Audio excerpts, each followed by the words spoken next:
আসসালামু আলাইকুম রহমতুল্লাহি ওবরকাতুহু। সম্মানিত দর্শক, বাংলাদেশের রাজনীতিতে এখন এমন একটা পরিস্থিতি তৈরি হয়েছে, চারিদিকে তাকালে শুধু মনে হচ্ছে যে জামাত ছাড়া অন্য কোনো রাজনৈতিক দল নেই। দ্বিতীয়ত, জামাতে যারা লোকজন রয়েছেন তাদের মধ্যে আত্মবিশ্বাস এমন একটা পর্যায়ে চলে গেছে, তারা মনে করছেন যে জনগণ জামাত ছাড়া আর কাউকে ভোট দেবে না। তৃতীয়ত, তারা যেভাবে ইসলামিক দলগুলোকে এই গত ১৪ মাসে এক করে ফেলেছেন, তাদের পক্ষে এটি রীতিমতো বিস্ময়কর। আমরা জানি যে জামাত প্রতিষ্ঠিত হওয়ার পর জামাতের সঙ্গে অন্যান্য ইসলামিক রাজনৈতিক যে দলগুলো রয়েছে তাদের নীতিগত পার্থক্য ছিল।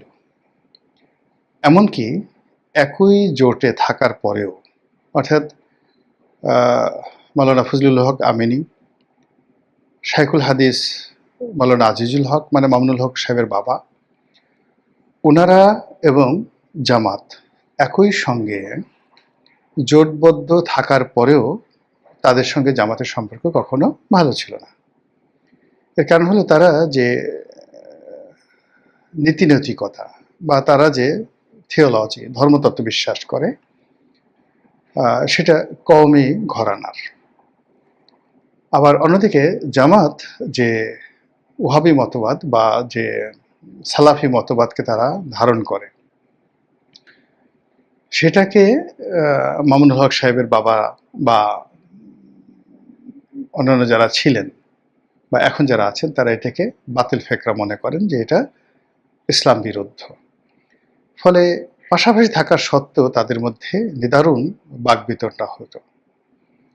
জামাতের অনেক নেতা বা অনেক ইসলামী যারা স্কলার রয়েছেন তারা প্রাণান্ত চেষ্টা করতেন যে এই ইসলামী শক্তিগুলোর মধ্যে মানে একটা সমঝোতা হোক, কিন্তু এটা হয়ে ওঠেনি। কিন্তু ডক্টর শফিকের নেতৃত্বের যে জামাত গত ১৪ মাসে এই অসম্ভব কাজগুলো তারা করে ফেলেছে।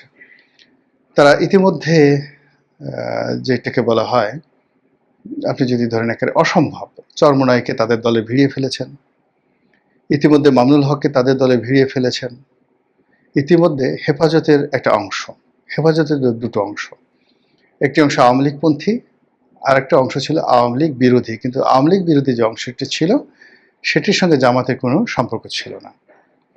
তো সেই অংশটিকে তারা কিন্তু ইতিমধ্যে ক্যাপচার করে ফেলেছে এবং তাদের অনুগত বানিয়ে ফেলেছে। আপনারা জানেন যে বাংলাদেশের কয়েকটি মতবাদ, যেমন জামাতের যে মতবাদটি সালাফি মতবাদ, এটির সঙ্গে যারা তাবলিগ করে, তাবলিগের মতবাদের রীতিমতো আকাশ পাতাল যাকে বলে পার্থক্য। তাবলিগের যারা লোকজন আছে তারা জামাতকে কোনো রাজনৈতিক দল বা কোনো ধর্মমতই মনে করে না, আর জামাতের লোকজন তাবলিগের যারা কর্মকাণ্ড এটাকে একেবারে বেদাত, বেশরিয়তি আরও অনেক কিছু বলে বেড়ান। তো এখন সেই দুটো পক্ষ এক হয়ে গেছে। জামাত পীর প্রথা, পীরতন্ত্র, মাজার পূজা, এটাকে তাদের মানে কি বলা হয়, ইমানের দায়িত্ব এগুলোকে অপোজ করা, যে এই সমস্ত পীর ঠির বাদ। কিন্তু বাংলাদেশের মধ্যে সবচেয়ে মশহুর পীর, গরম পীর, মানে যারা মুগুর হাতে একসময় বা লাঠি হাতে একসময় মিছিল করতো, গরম পীর বলা হয়। তো এই পীরবাদের মধ্যে সবচেয়ে গরম এবং কনজারভেটিভ যারা বলা হয়, সেই চরমোনাই পীর সাহেব, তাদের সঙ্গে তাদের ঐক্য হয়ে গেছে। তো যেখানে চরমোনাই পীর সাহেবদের সঙ্গে তাদের ঐক্য হয়ে গেছে, আট্রের সঙ্গে ঐক্য হওয়া কিংবা ফুলতুলি পীর সাহেবের সঙ্গে ঐক্য হওয়া, তারপরে অন্যান্য যে সকল বড় বড় যাকে বলা হয় পীর আছেন বাংলাদেশে, তাদের সঙ্গে ঐক্য হওয়া সময়ের বিষয়। এটা এই সময়ের মধ্যে হয়ে গেছে। এর বাইরে অন্য যে সকল গ্রুপ রয়েছে, যেমন আহলে সুন্নাত ওয়াল জামাত, তো আহলে সুন্নাত ওয়াল জামাতের সঙ্গে তারা মানে জামাতের যারা লোকজন, এদের শত্রুতা বলতে গেলে অনাদিকালের, প্রাচীনকালের। কিন্তু আহলে সুন্নাত ওয়াল জামাতের খুব অল্প মানুষই নেতৃত্বের পর্যায়ে এখন জামাতের বিরোধিতা করে। সেটা মবের কারণে হতে পারে, ভয়ের কারণে হতে পারে, অন্য যে কোনো কারণে হতে পারে। এখন আর জামাতকে কাফের বলে গালি দিয়ে আহলে সুন্নাত ওয়াল জামাতের যে মাহফিলগুলোতে উচ্চবাচ্য করা হচ্ছে না। তো এটা পক্ষে আনা যায়নি, কয়েকজনকে কিন্তু মোটামুটি নিউট্রাল করে দেয়া হয়েছে। তো সেই দিক থেকে আপনি যদি মনে করেন যে জামাতের যে পলিটিক্যাল অ্যাসেম্বল সম্মিলন, এটি বিরল।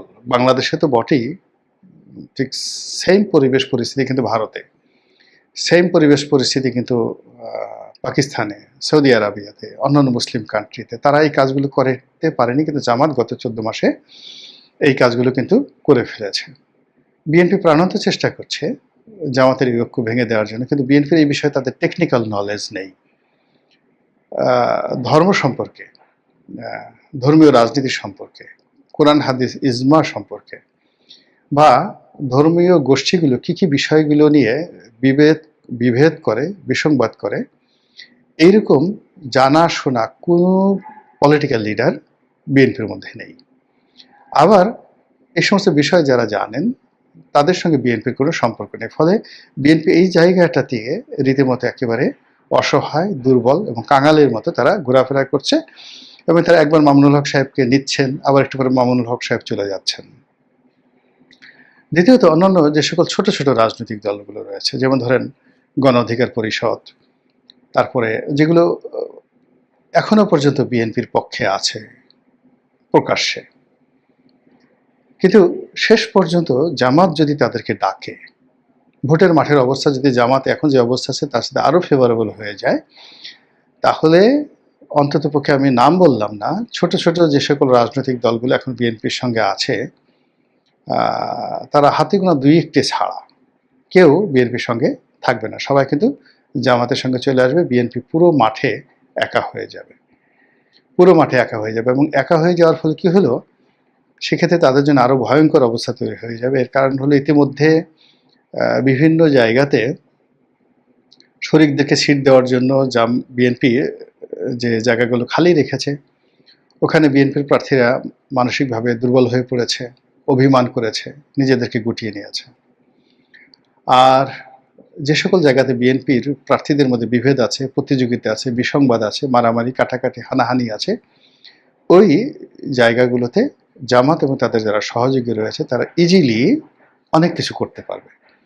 এখানে জামাত, আমার যেটা বিশ্বাস, যে জামাত যেহেতু প্রশাসন অত্যন্ত গুরুত্বপূর্ণ একটা স্টেক হোল্ডার, দ্বিতীয়ত তাদের প্রশিক্ষিত ক্যাডার বাহিনী আছে, তৃতীয়ত তাদের আর অনেক কিছু আছে, মানে যেগুলো শব্দ করে, অনেক কিছু তাদের আছে এই মুহূর্তে, আর অর্থ আছে।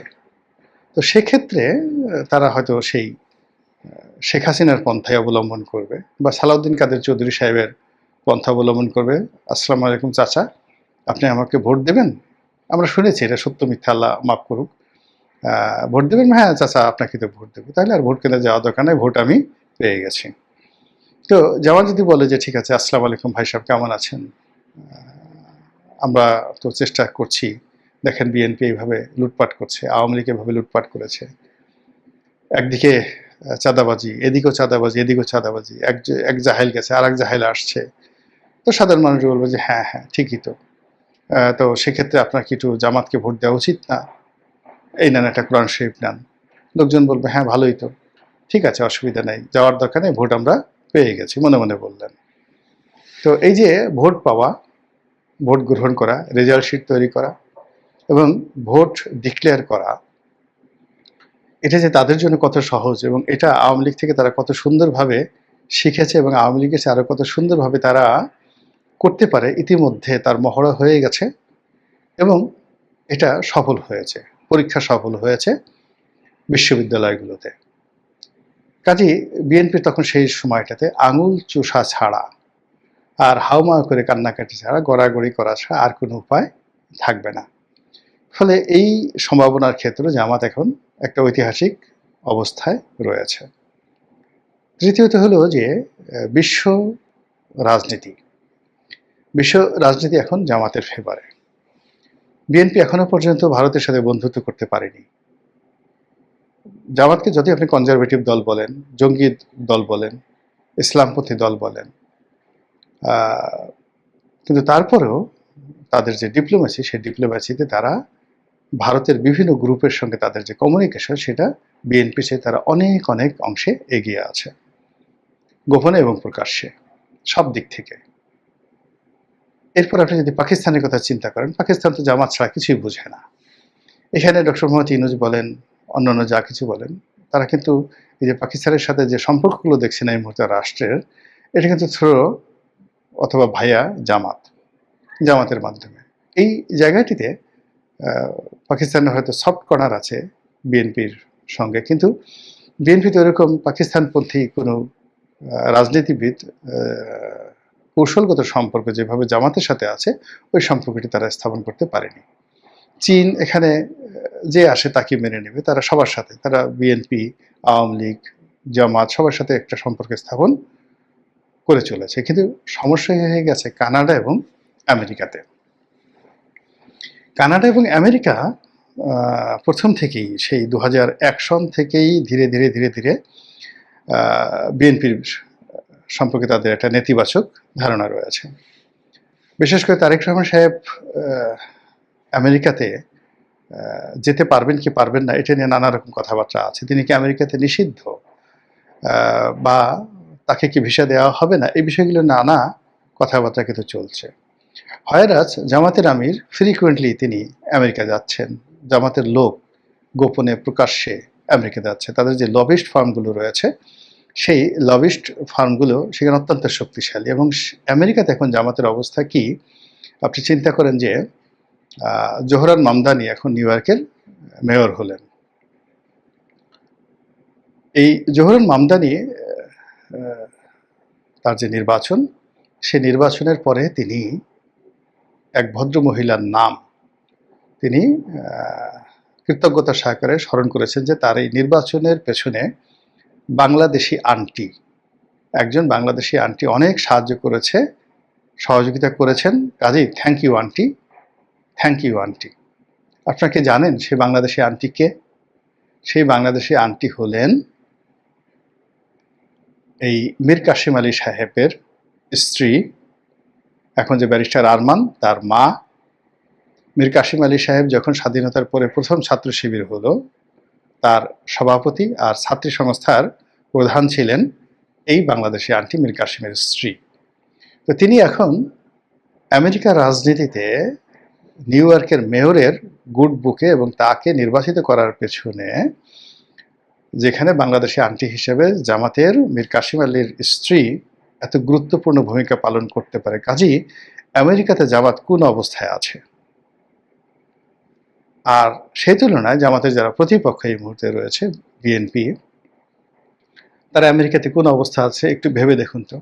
ফলে কাজেই আমেরিকা এবং কানাডার যে রাজনীতি, সেই রাজনীতিতে এখন জামাতকে যদি আপনি 100 পয়েন্ট দেন, বিএনপিকে আপনি 5টি পয়েন্ট দেওয়ার মতো অবস্থা বিএনপির সেখানে নেই। এবং মির্জা ফখরুল সাহেব যখন গেলেন ডক্টর মোহাম্মদ ইউনূসের সাথে, তখন তিনি সেটা বুঝে আসছেন। এখন সেই আমেরিকাতে জামাতের যে রমরম অবস্থা, সেটাকে চ্যালেঞ্জ জানাতে পারে কেবলমাত্র আওয়ামী লীগ। আর যেটা বিএনপি সন্দেহ করছে, যে আওয়ামী লীগ এবং জামাত তাদের যেখানে যেখানে দরকার তারা একসাথে কাজ করে।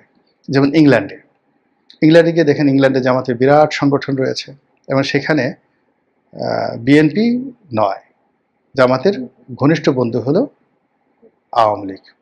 সারা বাংলাদেশে যাই থাকুক না কেন, কিন্তু ইংল্যান্ডে জামাতের সাথে আওয়ামী লীগের ঘনিষ্ঠ বন্ধুত্ব রয়েছে। আপনি চিন্তা করুন যে এই যে জামাতের আমির, তার তিনি একটা হাসপাতালের share holder, Sylhet medical college, Oman medical college. এখানে প্রায় 70-80 জন পরিচালক রয়েছেন। এই 70-80 জন পরিচালকের মধ্যে বেশিরভাগই হলো আওয়ামী লীগের লোকজন। তো সেই আওয়ামী লীগের লোকজনের মধ্যে জামাতের আমির তিনিও আছেন, আজকে থেকে নয়, আওয়ামী লীগ জমানা থেকে বা আরও অনেক আগের থেকে। তো বুঝার চেষ্টা করেন যে সিলেটের রাজনীতি এবং সিলেট কেন্দ্রিক লন্ডনের রাজনীতি, এবং ওই যে সিলেট ওমেন্স মেডিকেল কলেজ, ওটার বেশিরভাগ শেয়ার হোল্ডার ইংল্যান্ডে থাকেন। তো কাজেই ইংল্যান্ডের আওয়ামী লীগ, এই যে এখন যে সমস্ত লোকজন ইংল্যান্ডে আছেন, গিয়ে দেখেন যে অনেকে জামাতের আশ্রয়ে আছেন, প্রশ্রয়ে আছেন। আবার যেখানে যেখানে জামাতের আশ্রয় প্রশ্রয় দরকার সেখানে তারা আওয়ামী লীগের আশ্রয় নিচ্ছেন, প্রশ্রয় নিচ্ছেন। এই হলো জামাত। আমেরিকার ক্ষেত্রেও ঠিক সেম জিনিসটি তাদের ক্ষেত্রে প্রযোজ্য। এবং এটা এখন বিএনপি সন্দেহ করছে, কিন্তু এই ঘটনা বাংলাদেশেও কিন্তু আরো বেশি ঘটছে। অর্থাৎ আওয়ামী লীগের সঙ্গে বিএনপির একটা শত্রুতা জামাত তৈরি করে দিয়েছে, এবং যত মামলাগুলো হয়েছে, একটা মামলা এনসিপি করেনি, একটা মামলা জামাত করেনি। যত মামলা, সব মামলার বাদী বিএনপির যারা লোকজন আছে। তাহলে আগামীতে যদি আওয়ামী লীগ কোনো সুযোগ সুবিধা পায়, ডলারটা কাদেরকে দেবে? বিএনপি লোকজনকে দেবে। এখন তারেক রহমান সাহেবকে আওয়ামী লীগের লোকজন কেন গালাগাল করছে? এই কারণে গালাগাল করছে। আর জামাত কি করছে? তলে তলে আওয়ামী লীগের লোকদেরকে আশ্রয় দিচ্ছে, তাদের বাড়িতে চাল ডাল আটা ময়দা পাঠায় দিচ্ছে, কোর্ট কাছারি থেকে মামলা মোকদ্দমা থেকে তাদেরকে মুক্তি দিচ্ছে, অনেকের জামিনের ব্যবস্থা করে দিয়েছে। ফলে আপনি গিয়ে দেখেন যে সমস্ত লোকদেরকে গ্রেপ্তার করা হয়েছিল সারা বাংলাদেশে, তার অলমোস্ট নাকি 70% লোক ইতিমধ্যে জামিন পেয়ে গেছে। আর অন্যদিকে যে সমস্ত মানুষ জেলখানাতে আছে তাদেরকে মূলত সরকারকে বোঝানোর জন্য তাদেরকে ধরে আনা হয়েছে। তারা বিএনপিও করে না, জামাতও করে না, আওয়ামী লীগও করে না, তারা সাধারণ জনগণ। এখন সরকারের পক্ষ থেকে আওয়ামী লীগ ধরতে হবে, 20-25 জন আওয়ামী লীগ ধরে দেখাতে হবে, পত্রিকাতে আওয়ামী লীগের লোকজন ধরা হয়েছে, এই জন্য হাতের কাছে যাকে পেয়েছে তাকে ধরে নিয়ে আসছে। এবং এই পুরো বিষয়টি জেলখানার ভিতরে, বাইরে, সমাজে নিদারুণ প্রতিক্রিয়া তৈরি করেছে। আর সেখানে গিয়ে জামাত সুন্দরভাবে বলছে যে কাজটা আমরা করিনি, ওরা করেছে, ঠিক আছে আমরা জামিনের ব্যবস্থা করছি। বিএনপির আইনজীবীরা যদি জামিনের জন্য দরখাস্ত করে, ওটা ঘুরতে থাকে। আর জামাতের লোকজন যদি জামিনের দরখাস্ত করে, সেটা পাখির গতিতে জামিন হয়ে যাচ্ছে। তো এই সব মিলিয়ে আন্তর্জাতিক অঙ্গনে, আমাদের প্রশাসনে, আমাদের ব্যাংক বিমাতে, আমাদের ভোটের ময়দানে এবং বাংলাদেশের সাথে সংশ্লিষ্ট কূটনৈতিক অঙ্গনে জামাত এই মুহূর্তে যে দাপট দেখাচ্ছে বা সবকিছু যেভাবে তাদের ফেভারে রেখেছে, আপনার কাছে কি মনে হয় যে তার সঙ্গে টেক্কা দিয়ে বিএনপি খুব ভালো কিছু করতে পেরেছে? বা আগামী যেতে নির্বাচনের আগে যে কয়টা দিন আছে, এই কয়টা দিনে বিএনপি খুব দ্রুত জামাতের এই যে সফলতাগুলো, কর্মকাণ্ডগুলো তার অতিক্রম করতে পারবে? যদি না পারে, তাহলে সেক্ষেত্রে ফলাফল কি হতে পারে? আশা করি আপনারা সবাই বুঝতে পেরেছেন। আসসালামু আলাইকুম রহমতুল্লাহি ওয়া বারাকাতুহু।